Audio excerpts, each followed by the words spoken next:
guys, galing sa market si Daddy. So, since love namin ng coffee, yung ganito nga palang coffee guys ay 200 grams. Tapos, I think 250 grams ito. Nasaan ba yung grams niya? Nawawala. 200 grams. Yan. 200 grams, 600 rupees. 600 rupees daw to, sabi ni Daddy.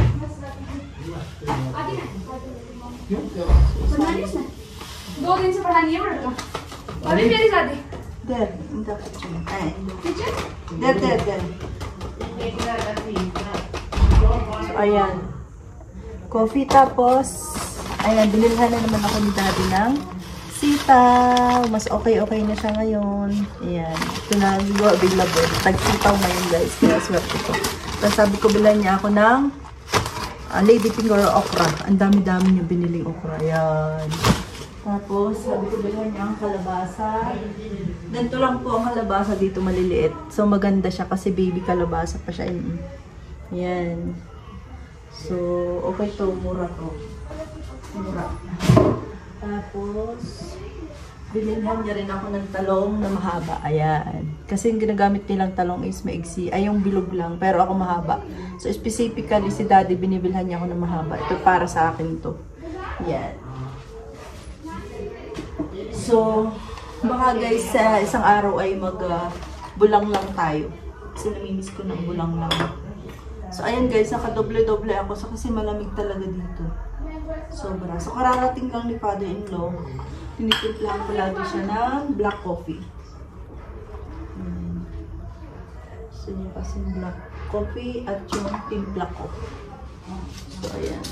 May sugar siyang ginagamit. Ang gamit niyang sugar ay tawag dito. Yung hindi siya maano. Stevia ba? Stevia sugar ang gamit. So, ayan guys, nakakatuwa dahil makakapagbulang lang na naman ako sa isang araw. So, ayun. Sinabi ko na yung pwede namin. Ha? Small letter. So, ayun guys. Kinauna si Ado ng kanyang tutor. Nakapit-bahay namin. Tutor siya. Hindi siya nakapag-tutor ng 2 araw. Kasi nagpahinga. So, ayan, nag-tutor. So, ayun guys. Ang lamig-lamig na ng Shimla. Grabe. Nilalamig ako. Grabe, nakakatamad maligo. Pero dahil kabayan, dahil Pilipina tayo, kailangan nating panindigan na tayo ay Pilipina, anak. Abay, kailangan nating panindigan na tayo Pilipina. Itaas ang bandila ng bilang Pilipino. Hindi tayo pwedeng hindi naliligo. Ano? Tayo ay ay sabi nga ay makalimutan na ang lahat, wag lang ang pagligo. Ano? Pag tayo ay Pilipino, ay ganun talaga tayo. Papanindigan talaga natin. Aba, dyan tayo nakilala yata. Ano? Sa pagiging malinis. Ano? Pero ayan guys, yun yun, nakataas ang buhok ko dahil pag nasa bahay lang ako guys, nakataas lang ang buhok ko. Kasi nga, masyadong mahaba. Nahihirapan ako. Marami akong ginagawa. So, ayun. Pero this morning, parang wala pa akong nagagawa. Pinamad ako. I tired badly. Daddy, your coffee is there. I cannot move now. I am an old person, become old. Of course, getting old. I cannot ride the steps. Because you're tired, you're already from walk na. I will improve my health. So you have to walk. I will run. You need to run, not only walking, Daddy. Think so. Walk, run. You really need to run little. Kagagaling lang kasi niya sa sabi niya, inihatid niya kasi si Adi sa kapitbahay namin sa tutor. Kaya sabi niya, hindi na siya makakyat sa hagdan. Kasi pakyat, may hagdan po kami. So, ayan. So, ayan guys. Kaya pale din yung labi ko. Sobrang lamig guys. Sino kaya dito yung papanindigan na mapula ang labi? Pero, pag lamig ay maitim na. Nakakaitim talaga. So, ayan. Lazy morning tayo guys. Today is Tuesday. Yeah. Hindi, actually guys, Tuesday din kasi bawal din ang ano ngayon, non-veg. Kaya bawal din hindi din sila nagwa-washing machine, ganyan. Or yung mga salon, sarado din, paggugupit, sarado.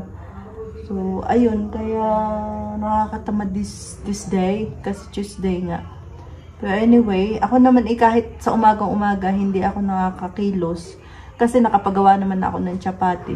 Sa umaga pag hindi ako nakakakilos, kahit patanghalian, wala naman na kasi akong ginagawa. Saka ako magwawalis. Wala nang problema. Kahit pa anong oras ako gawin yun. Kasi pag minsan nauna ako ng katamaran, ay ganun talaga. Ang mahalaga, hindi yung mga father, mother-in-law ko na sisitahin ka, bakit di ka naglinis, di ka nagwalis. Minsan sila pa ang maninita. Pag ako'y kilos ng kilos, sabihin ni Dada, katulad nung nilinisan ko itong floor, sabihin ni Dada, pagod na pagod ka maghapon, ang dami kong ginawa. Kasi ang dami ko talagang ginawa that time. At chapati ako, kita niya, naglinis ako nito, naglinis ako ng rep, naglinis ako ng dalawa naming washroom, nag-broom ako at saka nag-mat ang tag dito. Anong tawag doon? Punas ng basahan, nakalimutan ko na. Nag-map, ayan, nag-map ako ng floor, up and down. So, ganun. Kaya, ang dami kong ginawa. Sabi niya, pagod ka na magpahinga ka muna. Ganyan sila. Hindi sila yung talagang kala mo, tawag dito, trabaho, kalabaw, hindi. Hindi sila ganun kasi nga, hindi naman nila ako tinuturing na iba or daughter-in-law pa nga. Sabi nila, ako daw ay anak nila, kaya ganun turing nila sa akin. Feel at home ako. Kaya pag ako tinatamad, hindi rin ako nakilos pag minsan. Kala nyo, ako pag tinatamaan din ng tamad, di hindi rin. Pag ako'y sinipag naman, di sipag na sipag, di parang nasa bahay laang. Para ako nga silang tunay na magulang. Ang advantage ko lang, kasi alam nilang wala na akong magulang, kaya din talaga yung pagmamahal nila, sobra din. Na tinatapatan talaga nila yung tunay na pagmamahal ng isang magulang. Kaya blessed na blessed ako sa mga father and mother-in-law ko. Lahat ibinibigay nila. Yung pagkain, kung anong gusto ko, sabihin ko lang. Lahat na wala na akong mahihiling. Grabe. Wala na akong mahihiling. Kaya thankful talaga ako sa Lord na apaka-swerte ko sa mga father and mother-in-law ko, kahit sa mga brother-in-law ko. Tapos maganda pa nga nun, mga brother-in-law ko, wala akong, kumbaga, walang babae na parang makiking kaselosan. Ay, mga lalaki ito. Kaya parang ako prinsesa din para akong prinsesa din. Dahil ang mga brother-in-law ko kapabait din sa akin. Ano din iutos ko, di susunod sila. Pag sabi ko, samahan niyo ko doon, samahan ako. Ayun, hanggang sa napagkakamalang akala'y asawa ko na sila, akala'y asawa ko. Patuloy, pinunta ka kaming event. Tapos siya ang kasama ko kasi. Akala'y akong asawa ni Labi. Sabi, hindi ho, sabi ni Labi. Kapatid ko ho, nasa Dubai ho ang kapatid ko. Ayun. Ganyan ho kasi kami ho, parang turingan ho talaga namin magkakapatid. Gayon na ho talaga.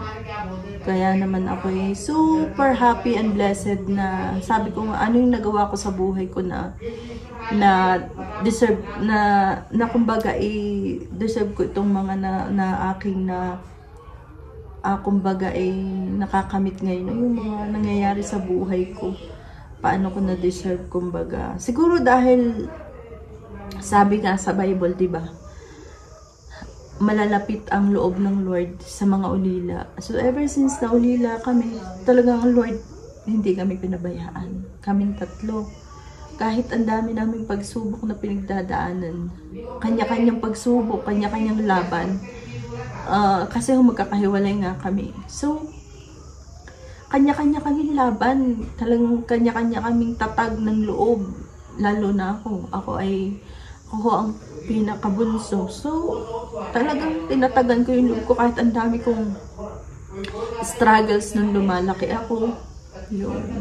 Ang dami kong questions sa Lord. Pero ngayon ko na-realize na in everything pala, there's always a reason kung bakit nangyayari sa buhay ngayon. kung bakit namatay yung magulang namin. Talagang may reason. It might be also the reason na makakilala ko sa Lord. Kasi iba pa rin talaga yung nakakilala ka sa Lord, yung talagang knowing Him. Lumaki ako na sa tita ko na tita Bilen ko yung kawawala nung last year, na siya yung nagpalaki and na-born again siya hanggang sa marami na siyang naakay ng mga kamag-anak to the Lord, sa paanan ng Lord ko. Isa ako doon, kaya nagpapasalamat ako sa buhay niya na marami siyang, alam ko na napakalaki ng kanyang gantimpala sa taas pagdating niya doon. Kaya super blessed ako. Kaya may dahilan. Kailangan mo talagang maging broken muna bago ka bubuuin ng Lord. Sabi nga, kailangan mo nang maging kumbaga mabasag bago ka mabuo ng Panginoon. Kasi nga, may mga bagay tayong mga pinagdadaanan na talagang broken na broken tayo, nagtatanong tayo, puro tayo hinanakit sa buhay, puro tayo hinagpis, puro tayo problema. Pero, ang Lord ay tapat at sapat sa lahat ng bagay sa atin. Hinahayaan ng Lord na pagdaanan natin yun para lalong mas matibay tayo, para lalo tayong maging buo sa hinaharap na panahon para sa ating darating na buhay, kumbaga. Kaya ayun, lahat ng bagay ay may dahilan at may kumbaga ay may dahilan na may purpose para tayo ay maging matibay at maging ganap na maging masaya sa darating na mga sa buhay natin. So ayun guys, na-share ko lang sa inyo, naisama ko na rin kasi nga nagsisentiment ako ngayong araw na to at natamad ako at malamig. Pero anyway guys, alam niyo naman ako yung tipo ng tao na pagdating sa pamilya, pag ang naaalala ko yung aking magulang, ako'y napapaiyak na agad. Or kahit kaming tatlo, magkakapatid, pag kami nag-uusap-usap, kaming tatlo, kahit sa chat, kahit sa tawagan, especially sa tawagan. Tapos pag-uusapan namin yung mga buhay-buhay namin. Yung mga pinagdaanan namin, kung asa na kami ngayon, tatlo. Talagang parang kami mga luka-luka sa video. Kasi nag-iiyakan kami. Kanya kami, kung kami nagtatawagan, kanya-kanya kaming tago sa video. Kasi nga kanya-kanyang luha. Kasi yung pain, hindi naman yung pain dahil nag-i-stay pa siya doon, kumbaga. Yung pain kasi na pinagdaanan mo, tapos pag naalala mo, syempre parang naninibago na nanariwa. Pero ang mahalaga is kung ano na ngayon, kung ano na yung buhay namin ngayon, 'di ba?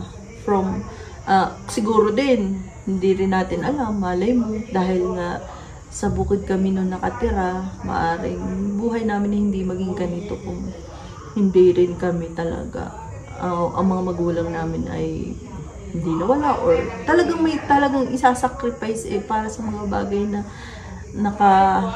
nakahanda para sa iyo. Parang yun lang will ng Lord, hindi natin pwedeng baguhin. Kaya go laban lang tayo sa buhay, huwag tayong susuko, at talagang yan ang pinaka-sandata natin, yung ating pagtitiwala, pananampalataya at pagmamahal sa Panginoon. So yun lang guys, feeling ko ang pangit-pangit ko for today's video. Anyway, yan talaga, hindi lahat ng panahon o lahat ng araw ay maganda ka, feeling mo maganda ka. Ang mahalaga ay guys, yung gumigising tayo na may pasasalamat sa Panginoon, pagmamahal at pagkalinga niya. At yun lang guys, salamat po sa lahat ng sumusuporta sa aking YouTube channel. So 1K na tayo and moving, and sana ay suportahan nyo ako by subscribing, liking, and sharing our video. So abang-abang lang kayo guys sa darating na mga video pa sa ating YouTube channel. Salamat po ng marami, and see you again on our next vlog. Thank you. Mabuhay and namaste.